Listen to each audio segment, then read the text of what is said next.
পুজো বা জপ করার সময় লক্ষ্য করলে দেখবেন মনে সর্বদাই চিন্তার স্রোত চলছে। মনকে চিন্তাশূন্য করা দুরূহ। আর আশ্চর্য কি, আমরা সেই চিন্তার স্রোতে ভেসে চলি। অনেকক্ষণ পর যখন সচেতন হই তখন বলি, কী সব ভাবছিলাম, অর্থাৎ সচেতন ছিলাম না। মন আমাদের যেদিকে নিয়ে যাচ্ছিল আমরাও সেই দিকেই যাচ্ছিলাম। মনকে লক্ষ্য করলে, মনকে পরখ করলে ধীরে ধীরে মনের স্রোত আমাদের টেনে নিতে পারে না, মনের উপর নিয়ন্ত্রণ আসে। নমস্কার, কৃষ্ণকথাতে আপনাদের সবাইকে স্বাগত। আজকের এই ভিডিও থেকে আপনারা জানতে পারবেন পুজো বা জপ করার সময় মনে নানান রকম চিন্তা কেন আসে এবং এই চিন্তা থেকে মুক্তি পাওয়ার কী উপায়। চলুন তাহলে দেরি না করে শুরু করা যাক আজকের এই ভিডিও। মনে রাখবেন, মন আমাদের উপর কখনোই আধিপত্য করতে পারে না, আমরা মনের উপর আধিপত্য করতে পারি। মনের আরেকটি বৈশিষ্ট্য হলো একই মন দুভাগে বিভক্ত। একটি দ্রষ্টা মন আর অপরটি হলো দৃশ্য মন। দ্রষ্টা মন যখন দৃশ্য মনকে পরখ করে তখন মনের চিন্তার সঙ্গে আমাদের আর ভেসে যাওয়ার সম্ভাবনা থাকে না। তাই স্বামীজি বলেছেন, আসনে বসেই পুজো বা জপ শুরু করবেন না। মনকে কিছুক্ষণ লক্ষ্য করুন, মন কি করছে লক্ষ্য করুন। দেখবেন ধীরে ধীরে মনের ছোটাছুটি বন্ধ হয়ে যাবে, মন একাগ্র হবে। তারপর পুজো বা জপ করতে বসুন। উপাসনা বা পুজো করার আগে তার অন্তর্নিহিত অর্থ বোঝার চেষ্টা করুন। উপাসনার অর্থ ঈশ্বরকে স্মরণ করা, একাগ্র চিত্তে ঈশ্বরকে ডাকা, ঈশ্বরের আরাধনা করা। উপাসনা ধর্ম পালনের অন্যতম প্রধান অঙ্গ পদ্ধতি হলো ধ্যান করা, জপ করা, কীর্তন করা, পুজো করা, স্তব স্তুতি করা। এইসব পদ্ধতিতে উপাসনা করা হয়। একাগ্র চিত্তে ঈশ্বরের চিন্তা করার নাম হলো ধ্যান। নীরবে ঈশ্বরের নাম উচ্চারণ করাকে বলে জপ। সরবে ঈশ্বরের নাম উচ্চারণ বা গুণগান করার নাম হলো কীর্তন। ঈশ্বরের প্রশংসা করে তার নাম উচ্চারণ করাকে বলে স্তব স্তুতি। উপাসনা করলে দেহ মন পবিত্র হয়। উপাসনার সময় আমরা ঈশ্বরের প্রশংসা করি, তার আশীর্বাদ প্রার্থনা করি, সকলের কল্যাণ কামনা করি। উপাসনা আবার দুপ্রকার, যেমন সাকার উপাসনা ও নিরাকার উপাসনা। সাকার অর্থ যার আকার বা রূপ আছে। আকার বা রূপের মাধ্যমে ঈশ্বরের আরাধনা করাই হলো সাকার উপাসনা। যেমন বিভিন্ন দেবদেবী, যেমন ব্রহ্মা, বিষ্ণু, শিব, কালী, দুর্গা, লক্ষ্মী, সরস্বতী প্রভৃতি ঈশ্বরের সাকার রূপ। আমরা ঈশ্বরকে দেবদেবীর প্রতিমা রূপে ও অবতার রূপে উপাসনা করি। এরূপ উপাসনায় ভক্ত ঈশ্বরকে সাকার রূপে কাছে পায়, তাকে পুজো করে, তার নিকট প্রার্থনা করে। আর ঈশ্বরকে নিরাকারভাবে উপাসনা করা যায়।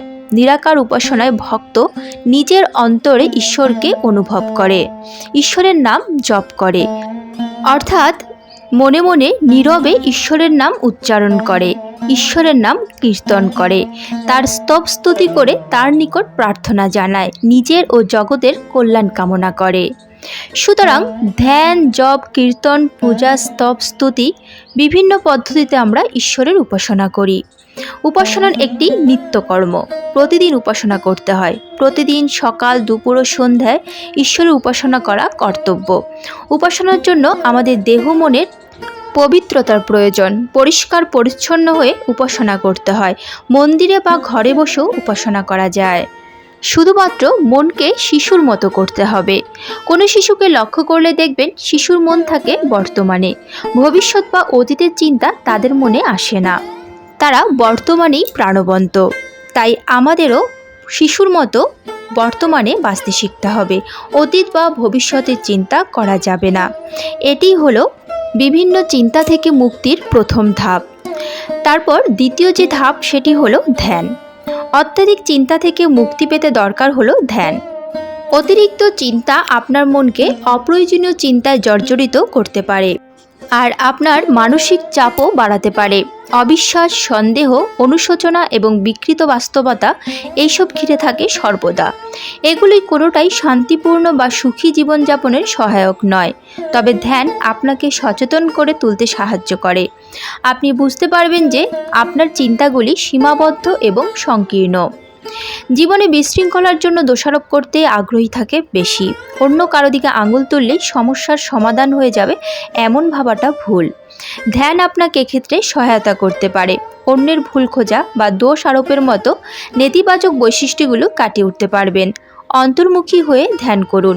এটি আপনাকে অতিরিক্ত চিন্তা বন্ধ করতে বিস্ময়করভাবে সাহায্য করবে। মনকে সংযত করুন। অতিরিক্ত চিন্তা উদ্বিগ্ন হওয়ার জন্য একটি লক্ষণ মাত্র। অস্থিরতায় গভীরে গিয়ে সরাসরি এর মোকাবেলা করুন।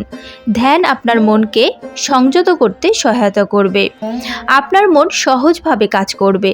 সম্পর্কহীন এবং নেতিবাচক চিন্তা থেকে মুক্ত হতে আপনাকে সহায়তা করবে। অত্যধিক চিন্তা আপনার আসক্তির অভিব্যক্তি।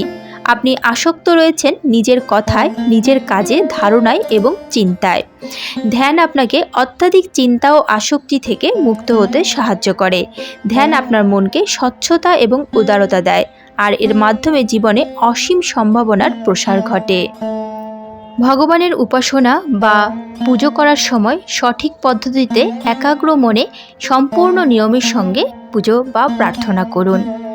এটা বিশ্বাস করা হয় যে ভগবানের উপাসনার পূর্ণ ফল আসে যখন আপনি এটি সঠিক পদ্ধতিতে এবং সম্পূর্ণ নিয়মের সঙ্গে পালন করবেন। চলুন তাহলে ভগবানের উপাসনার সঙ্গে যুক্ত 10টি গুরুত্বপূর্ণ নিয়ম জেনে নিই, যা মেনে চললে শীঘ্রই আপনার ইচ্ছেও পূরণ হবে। 1 নম্বর, ভগবানের উপাসনার প্রথম এবং সবচেয়ে গুরুত্বপূর্ণ নিয়ম হলো আমাদের সর্বদা ভক্তি ও শুদ্ধ চিত্তে তার উপাসনা করা উচিত। 2 নম্বর, ঈশ্বরের উপাসনা সঠিক পথে এবং সঠিক জায়গায় করা উচিত। বাস্তু অনুসারে বাড়ির পুজোর স্থান সর্বদা উত্তর পূর্ব দিকে হওয়া উচিত এবং পুজো করার সময় আমাদের মুখ পূর্ব দিকে হওয়া উচিত।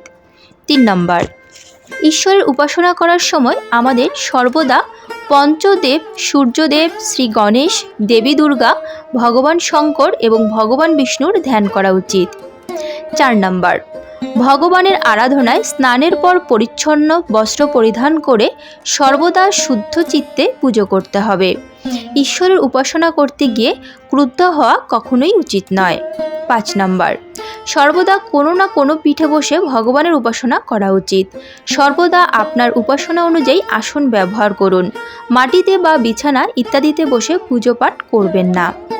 6 নম্বর, ভগবানের উপাসনা করার সময় শুধুমাত্র দেবতার সঙ্গে সম্পর্কিত শুভ তিলক লাগালেই হবে না, আপনার কপালও তা গ্রহণ করুন।